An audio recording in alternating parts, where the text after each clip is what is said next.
రాష్ట్రంలో కాంగ్రెస్ ప్రభుత్వం ఏర్పడి నేటికి 100 రోజులు అయింది. 6 గ్యారంటీలోని 13 కార్యక్రమాల్లోని 5 పథకాలను అమల్లోకి తెచ్చింది. ధరణి సమస్యల పరిష్కారం కోసం కమిటీని ఏర్పాటు చేసింది.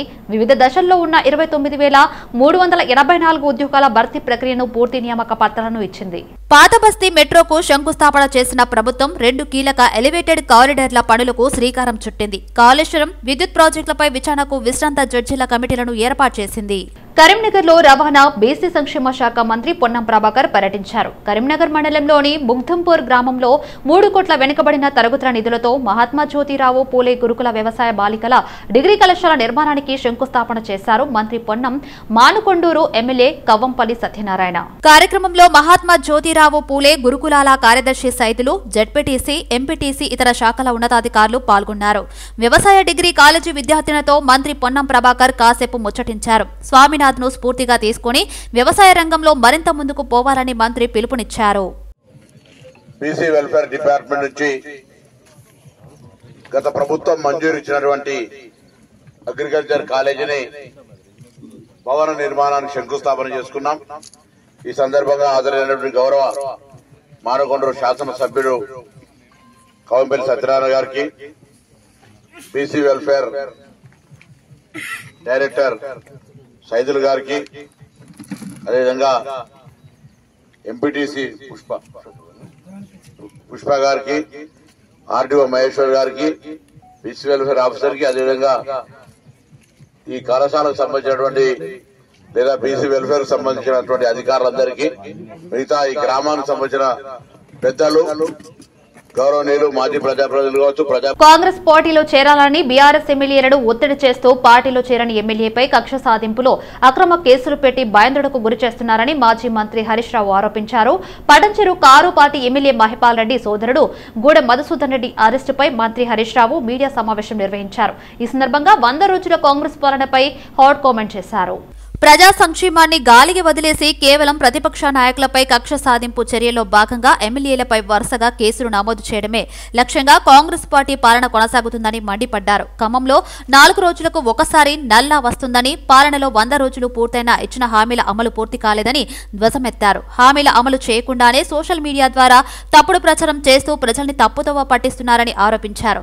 అక్రమ కేసులతో భయపెడితే భయపడేది లేదని తేల్చి చెప్పారు. మరోవైపు సోదరుడు మధుసూదన్ అరెస్టు పట్ల ఎమ్మెల్యే గూడెం మహిపాల్ రెడ్డి తీవ్ర భావోద్వేగానికి గురవుతూ కన్నీరు పెట్టుకున్నారు. రాజశేఖర్ రెడ్డి సీఎంగా ఉన్న సమయంలో లగ్దారం క్వారీ అనుమతులు తీసుకున్నామని, క్వారీని గతంలోనే లీజుకు ఇవ్వడం జరిగిందని తెలిపారు. గత 4 ఏళ్లుగా తమ సోదరుడు మధుసూదన్ రెడ్డి చూస్తున్నారన్నారు. కాంగ్రెస్ ప్రభుత్వం వచ్చి 3 నెలలు గడవక ముందే బీఆర్ఎస్ ఎమ్మెల్యేలను ఇబ్బందులకు గురిచేయడం జరుగుతుందని మండిపడ్డారు.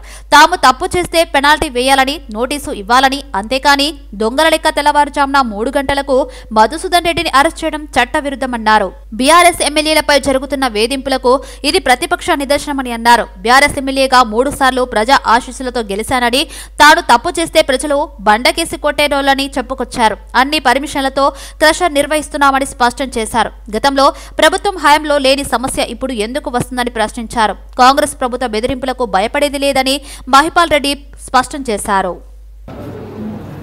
3 నెలలు కాలేదు, ఇంకా 3 నెలలు నిండక ముందే ప్రతి ఒక్కరి మీద హరాస్మెంట్ చేయడము, ఇది సామాన్యుడు బతికే విధానము అందరూ ఆలోచన చేయాలి ఒకసారి.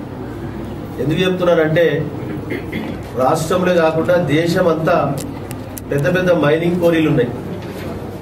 మేము తప్పు చేసినట్టు గిట ప్రూఫ్ అయితే పెనాల్టీ వేయండి, నోటీస్ వేయండి, ఎక్స్ట్రా ప్రెషింగ్ చేస్తే.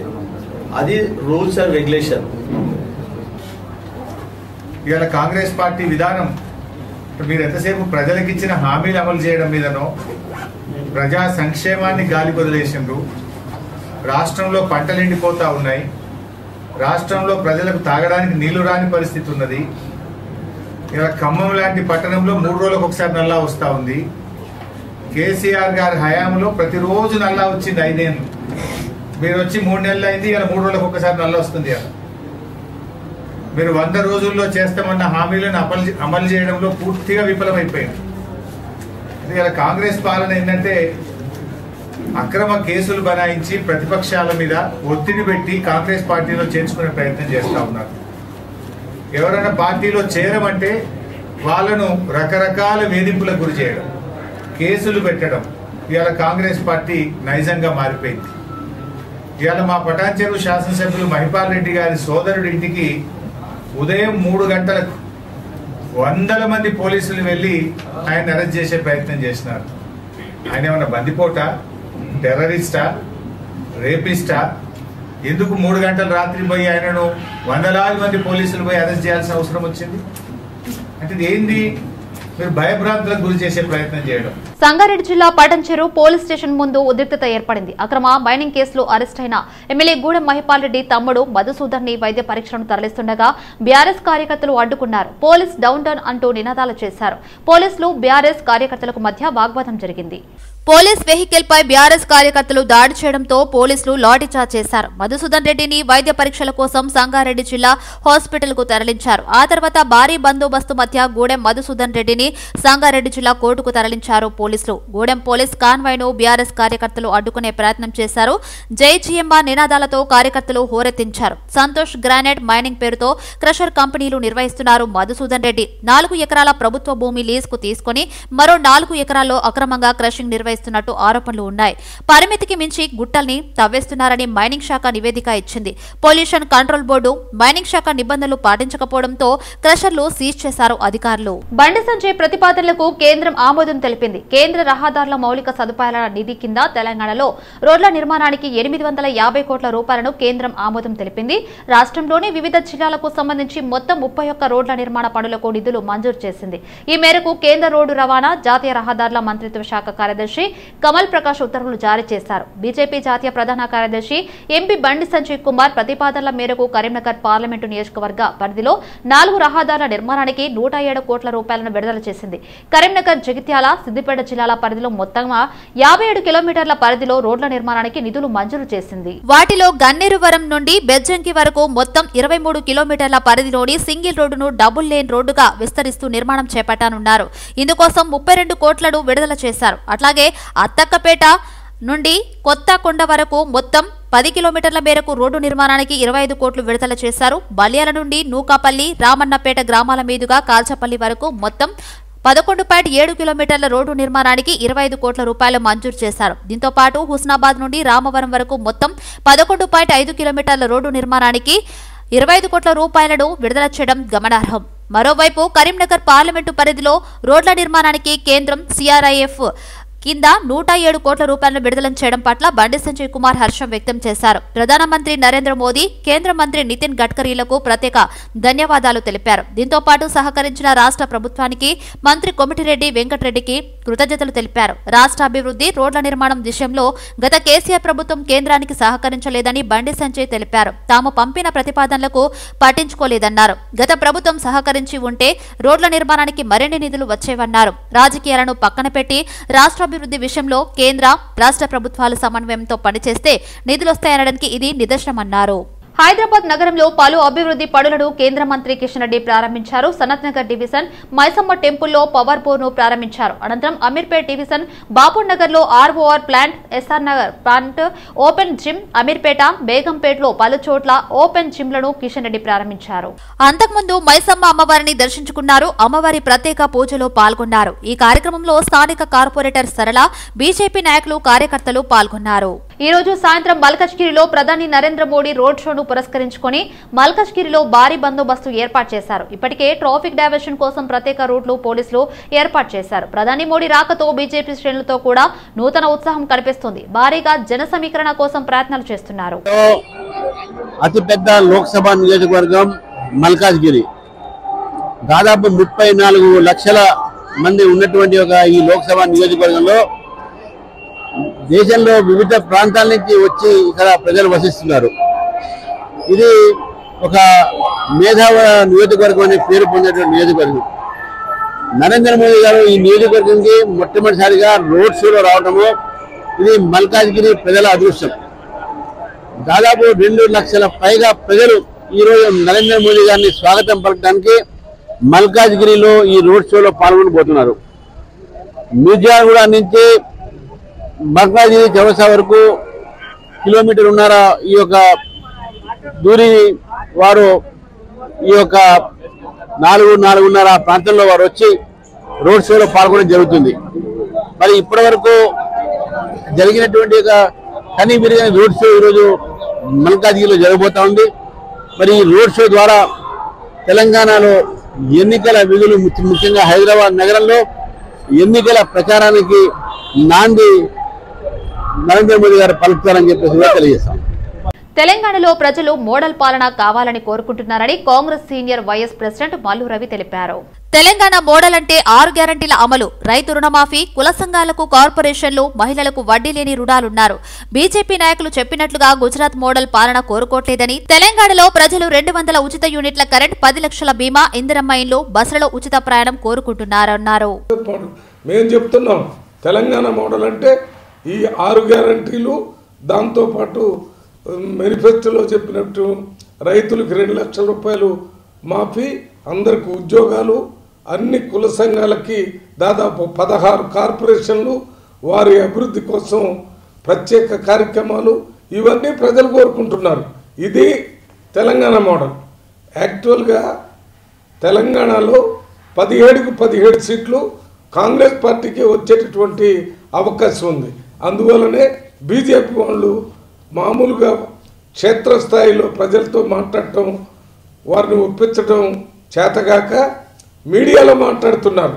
కాంగ్రెస్ పార్టీకి ప్రజల్లో ఏ రకమైనటువంటి సపోర్ట్ లేదు, ఏమి సీట్లు రావని బీజేపీ నాయకులు మాట్లాడటం మరి హాస్యాస్పదంగా ఉంది. వారంతా మాకు సీట్లు వస్తాయి అని పగటి కళలకు అంటున్నారు తప్ప దానివల్ల ఏ రకమైన సీట్లు కూడా వాళ్ళకు వచ్చేటటువంటి అవకాశమే లేదు. ఇక బీఆర్ఎస్ పార్టీకి వస్తే వాళ్ళకు ఒక్క సీటు కూడా వచ్చేటటువంటి అవకాశం లేదు. వాళ్ళకి అభ్యర్థులు దొరక్క రకరకాల పరిస్థితుల్లో రోజుకు 2 సీట్లు 1 సీటు ప్రకటిస్తూ ముందుకు పోతున్నారు.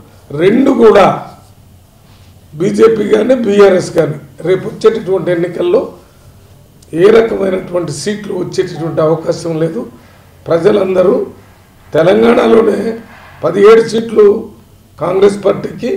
ఎల్బీనగర్ నియోజకవర్గం నాగల్ డివిజన్ సహభావన టౌన్షిప్ లో మల్కాజ్గిరి మాజీ ఎంపీ ప్రస్తుత ముఖ్యమంత్రి రేవంత్ రెడ్డి ఎంపీ నిధులతో సి బ్లాక్ ప్రజల నీటి సరఫరా కోసం 2 బోర్డులు వేయించారు. ఎల్బీనగర్ నియోజకవర్గ కాంగ్రెస్ పార్టీ ఇన్ఛార్జ్ జక్కిడి ప్రభాకర్ రెడ్డి గత మల్కాజ్గిరి ఎంపీ ప్రస్తుత రాష్ట్ర ముఖ్యమంత్రి వర్యులు రేవంత్ రెడ్డి నిధుల నుండి 6 లక్షలతో 800 ఫీట్ల లోతు గల 2 బోర్లు వేయించామని తెలిపారు. ఈ కార్యక్రమంలో సి బ్లాక్ ప్రెసిడెంట్ శ్రీనివాస్, కార్యదర్శి వెంకన్న, మునిందర్ సరోజ్ మరియు నాగోల్ డివిజన్ కాంగ్రెస్ పార్టీ నాయకులు చెరుకు చిరంజీవి, డీసీసీ కార్యదర్శి జాలె వెంకటరెడ్డి, మన్సూరాబాద్ డివిజన్ అధ్యక్షులు బుడ్డ సత్యనారాయణ, రమేష్ గిరి, చంద్రశేఖర్, ఆంజనేయులు, విఠల్ రెడ్డి మరియు అపార్ట్మెంట్ సభ్యులు తదితరులు పాల్గొన్నారు. రంగారెడ్డి జిల్లా మహేశ్వరం నియోజకవర్గంలోని మీర్పేట్ మున్సిపల్ కార్పొరేషన్లో అవిశ్వాస తీర్మానం రోజున మద్దతు ఇస్తానని తెలపకపోవడంతో బీఆర్ఎస్ కార్పొరేటర్ ఉయ్యాల నవీన్ గౌడ్ ఇంటి ముందుకు బీజేపీ కార్పొరేటర్ లీలా రవినాయక్ ఆధ్వర్యంలో ధర్నా చేశారు. మేయర్ పదవికి జరిగిన అవిశ్వాస తీర్మానానికి అనుకూలంగా సంతకం చేసి డబ్బులు తీసుకున్న తర్వాత అవిశ్వాసం రోజు నవీన్ గౌడ్ డుమ్మా కొట్టారని బీజేపీ కార్పొరేటర్లు, కార్యకర్తలు ఆరోపించారు. నిరుద్యోగులకు మద్దతుగా ఆమరణ నిరాహార దీక్ష చేస్తున్న అశోక్ దీక్షను ఎమ్మెల్సీ బాల్మూర్ వెంకట్ విరమింపచేశారు. ఉస్మానియా హాస్పిటల్ కి వెళ్లి నిమ్మరసం ఇచ్చే దీక్ష విరమింపచేశారు బాల్మూర్ వెంకట్. నిరుద్యోగుల సమస్యలపై ప్రభుత్వం సానుకూలంగా ఉందని, నిరుద్యోగుల ప్రతి సమస్యను ప్రభుత్వం సీఎం రేవంత్ రెడ్డి దృష్టికి తీసుకెళ్లి సమస్య పరిష్కారానికి కృషి చేస్తానన్నారు. సీఎంతో నిరుద్యోగుల సమస్యలపై డిమాండ్స్ పై చర్చలకి తీసుకెళ్తానని హామీ ఇచ్చారు. ఇప్పటికే జీవో 46పై కమిటీ వేయడం జరిగిందని, గ్రూప్ 2, గ్రూప్ 3 పోస్టుల పెంపుపై ప్రభుత్వం వెబ్ నోట్ ఇచ్చిందని వెల్లడించారు. గురుకుల బ్యాక్లాగ్ పోస్టుపై ఇతర నిరుద్యోగుల సమస్యలపై కూడా ప్రభుత్వం పరిష్కరించడానికి కృషి చేస్తున్నదని, తాను తన వంతుగా కృషి చేస్తానని చెప్పారు బాల్మూర్ వెంకట్. ప్రభుత్వం ఒక డెసిషన్ తీసుకుంటుంది. దానితో పాటు ఆల్రెడీ ఏదైతే 3 లక్షల మంది విద్యార్థులకు ఏదైతే టెట్ వేయాలని చెప్పి ప్రధానంగా డిమాండ్ పెట్టారో దానిపైన కూడా జియో రిలీజ్ చేసి టెట్ కూడా అవకాశం కల్పించడం జరిగింది. దానితో పాటు మరొక డిమాండ్ ఏదైతే ఉందో గురుకుల స్టూడెంట్స్కి సంబంధించి ఏదైతే బ్యాక్లాగ్ పోస్టులు ఏవైతే ఉన్నాయో తప్పనిసరిగా దాన్ని లీగల్గా ఎటువంటి ప్రాబ్లం రాకుండా పరిష్కరించే దిశగా నేనే ప్రభుత్వంతో 100% నా వంతు ఎఫర్ట్స్ పెడతాను. దానికి లీగల్గా కాంప్లికేషన్స్ ఏమున్నా చర్చలు జరిపి ఏ రకంగా పరిష్కరించగలుగుతామో ప్రభుత్వం సంబంధించిన అధికారులతో మాట్లాడి సమస్యను పరిష్కరించుకుంటాం. దానికి 100% నేనే ముందుండి ఆ సమస్య పరిష్కారానికి నేను మిమ్మల్ని తీసుకొని వెళ్ళి మాట్లాడతాను. వన్ నేషన్ వన్ ఎలక్షన్ అనేవి భారతదేశాన్ని ఒకే పార్టీ దేశంగా మారుస్తుందని మజ్లిస్ అధ్యక్షుడు అసదుద్దీన్ ఓవైసీ వ్యాఖ్యానించారు. ఉన్నత స్థాయి కమిటీ నివేదిక సిఫార్సులపై ఎక్స్ వేదికగా స్పందించారు. తరచుగా జరిగే ఎన్నికలు ప్రభుత్వాలను అప్రమత్తంగా ఉంచుతాయని, వన్ నేషన్ వన్ ఎలక్షన్స్ తో అనేక రాజ్యాంగపర సమస్యలు ఉన్నాయని అసద్ పేర్కొన్నారు. ప్రజల ఆగ్రహం గురించి ప్రభుత్వాలు 5 ఏళ్లు ఆందోళన చెందాల్సిన అవసరం లేకపోవడం అత్యంత దారుణమైన విషయమన్నారు. వన్ నేషన్ వన్ ఎలక్షన్ దేశ సమైక్య స్ఫూర్తికి చరమగీతం పాడినట్లు అవుతుందని ఓవైసీ ఆందోళన వ్యక్తం చేశారు. ప్రణీత్ రావు రిమాండ్ రిపోర్ట్ లో కీలక విషయాలు బయటపడ్డాయి. పాత హార్డ్ డిస్క్లను కట్టర్లు ఉపయోగించి డిస్మెంటిల్ చేశాడని, డిసెంబర్ 4వ తేదీ రాత్రి పాత హార్డ్ డిస్క్ లో ఉన్న డేటా మొత్తాన్ని ధ్వంసం చేశాడని బయటపడింది. సంవత్సరాల తరబడి రహస్యంగా సేకరించిన డేటా మొత్తాన్ని ప్రణీత్ రావు ఎన్నికల ఫలితాల రోజు చెరిపేశాడని, పాత హార్డ్ డిస్క్ల పేరుతో కొత్త హార్డ్ డిస్క్లను అమర్చాడని రిమాండ్ రిపోర్ట్ లో తేలింది. ప్రణీత్ రావు నుంచి 3 సెల్ ఫోన్లతో పాటు ఒక ల్యాప్టాప్ ను స్వాధీనం చేసుకున్నారు అధికారులు. సాక్ష్యాలు చెరిపివేత, public property damage, electronic evidence tampering నేరాలు లాంటి 3 రకాలుగా నేరానికి పాల్పడినట్లు తేలింది. 17 సిస్టమ్ల ద్వారా ప్రణీత్ రావు ట్యాపింగ్ చేశాడని, ఫోన్ ట్యాపింగ్ కోసం స్పెషల్ ఇంటర్నెట్ కనెక్షన్ ను ప్రణీత్ కు కేటాయించారని తెలిసింది. రహస్యంగా ప్రముఖుల రికార్డింగ్స్ ను మానిటర్ చేశాడని, సేవ్ చేసుకున్న రికార్డ్స్ మొత్తాన్ని అక్రమంగా పర్సనల్ పెన్ డ్రైవ్ లో కాపీ చేసుకునేవాడని వెల్లడైంది. ఈ కేసులో భాగంగా పలువురు ఎస్ఐబి అధికారులు, సిబ్బందిని విచారించారు అధికారులు. ఐఓగా ఉన్న జూబ్లీహిల్స్ ఏసీపీ వెంకటగిరి, టీంలో సభ్యులుగా బంజారాహిల్స్, జూబ్లీహిల్స్, ఫిలింనగర్, పంజాగుట్ట ఇన్స్పెక్టర్లతో పాటు ఇద్దరు పంజాగుట్ట ఎస్ఐలు ఈ కేసును విచారిస్తున్నారు. కొంతమందితో కలిసి ప్రణీత్ అక్రమాలకు పాల్పడ్డాడని, తన అక్రమాలు బయటపడకుండా ఉండేందుకే హార్డ్ డిస్క్లను తొలగించాడని నిర్ధారణ అయింది. 1991లో కాంగ్రెస్ ప్రభుత్వం కేటాయించిన 189.11 ఎకరాలను గత బీఆర్ఎస్ ప్రభుత్వం అక్రమంగా వెనక్కి లాగేసుకుని ద్రోహం చేసిందని Telangana government pensioners association chairman Suryakala అన్నారు. అంతర్జాతీయ మహిళా దినోత్సవం సందర్భంగా తెలంగాణ గవర్నమెంట్ పెన్షనర్స్ అసోసియేషన్ మహిళా విభాగం ఆధ్వర్యంలో మహిళా దినోత్సవ వేడుకలు నిర్వహించారు. ముఖ్యమంత్రి రేవంత్ రెడ్డి ఈ విషయంలో జోక్యం చేసుకుని తమ భూములను తిరిగి తమకు కేటాయించాలని వారు ముఖ్యమంత్రి రేవంత్ రెడ్డికి విజ్ఞప్తి చేశారు. 633 జీవో ప్రకారం సర్వీస్ ను సీనియారిటీ ఆధారంగా సీనియర్లను మొదట లబ్ధిదారులుగా గుర్తించి ఆ తర్వాత ప్లాట్లు కేటాయించాలని వారు కోరారు. ప్రస్తుతం అధికారంలో కాంగ్రెస్ ప్రభుత్వం ఉంది కాబట్టి కాంగ్రెస్ ప్రభుత్వం ఇచ్చిన భాగ్యనగర్ టీఎన్జీఓ గచ్చిబౌలి హౌసింగ్ సొసైటీకి 189.11 ఎకరాల భూమిని తిరిగి కేటాయిస్తుందని తమకు పూర్తి విశ్వాసం ఉందని ఆమె అన్నారు. 427 acres of land ఇచ్చింది. దాంట్లో 160 acres 29 గుంటాస్ తెలంగాణ వాళ్ళకి ఇచ్చింది, 39 acres హైకోర్టు వాళ్ళకి ఇచ్చింది, 38 acres సెక్రటేరియట్ వాళ్ళకి ఇచ్చింది, 189 acres 11 గుంటాస్ ఏపీ ఎన్జిఓస్ వాళ్ళకి ఇచ్చింది. సో దాని తర్వాత ఏమైందంటే మా అందరూ ఇప్పుడు తెలంగాణ అసోసియేషన్ వాళ్ళు కట్టుకున్నారు, సెక్రటేరియట్ వాళ్ళు కట్టుకున్నారు. మా దగ్గరకు వచ్చే వరకు ఏమైందంటే సీనియారిటీ ఫాలో అవ్వకుండా వాళ్ళు మా 633 జియో ప్రకారం సీనియారిటీ ప్రకారం ఇవ్వాలి అని ఉంది. వాళ్ళు సీనియారిటీ ఫాలో అవ్వకుండా డ్రా తీశారు. సంవత్సరం కూడా మీ సర్వీస్ కానోళ్ళకి వచ్చింది, 35 ఏళ్ళ సర్వీస్ వాళ్ళకు కూడా రాలేదు. వాళ్ళందరూ కోర్టుకు వెళ్ళారు. కోర్టుకు వెళ్ళడం మూలంగా మేము కట్టుకోలేకపోయాం. దాని తర్వాత తెలంగాణ గవర్నమెంట్ రాగానే 2014 2nd జూన్లో వచ్చింది. జూలైలో తెలంగాణ గవర్నమెంట్ ల్యాండ్ రిటర్న్ తీసేసుకుంది.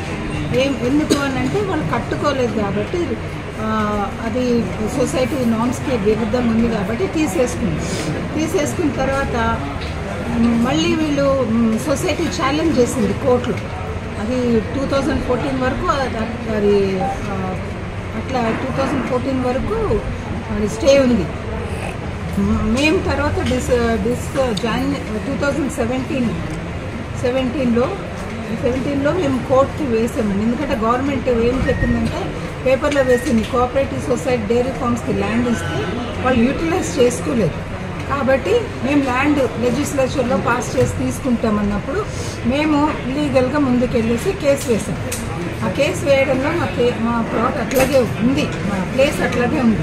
ఇప్పుడు మేము గవర్నమెంట్కి రిక్వెస్ట్ చేస్తున్నాం ఏంటంటే ఇంత పీరియడ్ అయిపోయింది. 1985 నుండి మొదలైంది. 1985లో యాక్చువల్గా 1000 గజాలు ఇస్తామని గచ్చిబౌలి స్టేడియంకి ఎదురుగా ప్లాట్ తీశారు. తర్వాత తగ్గుతూ లోపల దాకా వచ్చేసి అక్కడికి 427. కొత్తపేట డివిజన్ తెలంగాణ పార్క్ లో రెడీ టు సర్వ్ ఫౌండేషన్ ఆధ్వర్యంలో మెగా ఉచిత వైద్య శిబిరం నిర్వహించారు. ఈ కార్యక్రమానికి స్థానిక కార్పొరేటర్ నాయకోటి పవన్ కుమార్ పాల్గొని వైద్య పరీక్షలు చేయించుకున్నారు. అనంతరం ప్రజలకు అవగాహన కల్పిస్తూ ఉచిత వైద్య శిబిరాన్ని కాలనీ వాసులందరూ సద్వినియోగం చేసుకోవాలని ఆయన తెలిపారు. ఉచితంగా వైద్య శిబిరాలు నిర్వహిస్తున్న ఫౌండేషన్ వారికి ధన్యవాదాలు చెప్పారు. ఈ కార్యక్రమంలో ఫౌండేషన్ సభ్యులు శివనేత శంకర్, నాగేశ్వరరావు, కాలనీ అధ్యక్షుడు రామ్నాథ్ రెడ్డి, ఎస్ఆర్ఎల్ కాలనీ అధ్యక్షుడు సుధాకర్, విజయ్ భాస్కర్, రాకేష్ యాదవ్, ఈశ్వర్, సంగ్రామ్, రైకా శ్రీనివాస్ తదితరులు పాల్గొన్నారు. తెలంగాణలో వాహనాల రిజిస్ట్రేషన్ ఇక నుంచి టీజీ పేరుతోనే జరగనున్నాయి. దీనిపై ప్రభుత్వం గెజెట్ విడుదల చేసింది. రాష్ట్రంలోని 33 జిల్లాలకు కొత్త రిజిస్ట్రేషన్ కోడ్లు కేటాయించింది. హైదరాబాద్ కు TG9 నుంచి TG14 వరకు కోడ్లు కేటాయించారు. కాగా తెలంగాణ ఉద్యమ సమయం నుంచి టీజీ కోడ్ నినాదం ఎక్కువగా ఉండింది.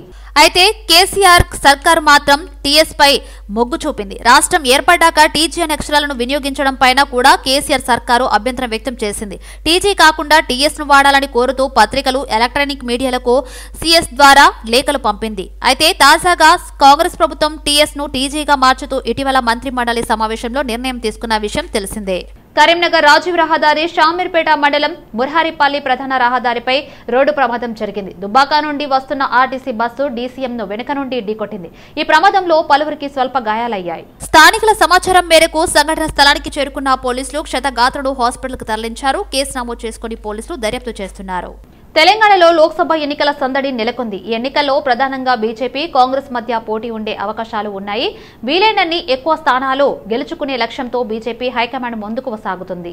ఇప్పటికే రాష్ట్రంలో ప్రధాని మోదీ, కేంద్ర హోంమంత్రి అమిత్ షాలు పర్యటించారు. తాజాగా మరో 2 రోజుల పర్యటన కోసం మోదీ ఈ రోజు హైదరాబాద్ కు విచ్చేస్తున్నారు. ఈ రోజు ఆయన మల్కజ్గిరి నియోజకవర్గంలో రోడ్ షో నిర్వహిస్తారు. సుమారు 5 కిలోమీటర్ల మేర రోడ్ షో జరగనుంది.